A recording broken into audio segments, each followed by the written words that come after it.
দখলকৃত যে খালের অংশ এটা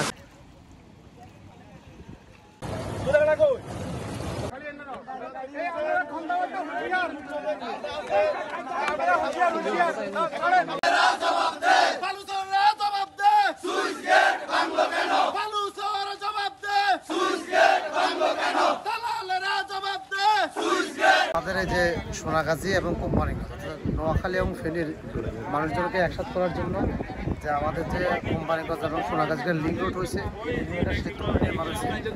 তো সেতুটাই যে এখন বেহাল দশা, আমরা এখানে রাস্তাতে যে গর্ত হয়ে গেছে, পাশাপাশি আশপাশ ভাঙতেছে, এটার জন্য আমাদের যাতায়াত ব্যবস্থা আমাদের বিঘ্নিত হচ্ছে। এখন এটার জন্য দ্রুত আমাদের পদক্ষেপ নেওয়া দরকার। আমরা প্রশাসনের দৃষ্টি আকর্ষণ করতেছি। আলু চুরি করতেছে কিনা কেউ কি কোনো পদক্ষেপ নিয়েছিল? এই না নেওয়ার কারণে আজকে মুসাফিরের মানুষের স্বপ্ন আজকে দুলিশাত হয়ে গেছে।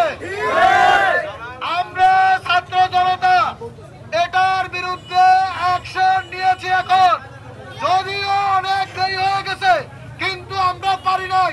কেন পারি নাই? রাজনৈতিক দলের কারণে, মিথ্যার কারণে।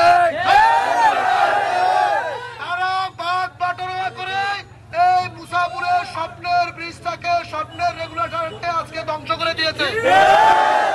আগামীতে এটা যদি ঠিক করা হয়, আমরা হুঁশিয়ার করে দিতে চাই, যারা বালু উত্তোলনের চিন্তা করতেছেন কিংবা করবেন, আমরা মুসাফিরের ছাত্র জনতা এই বালু উত্তোলনকারীদের বিরুদ্ধে সবসময় একতাবদ্ধ। আমরা কাউকে বালু উত্তোলন করতে দেব না।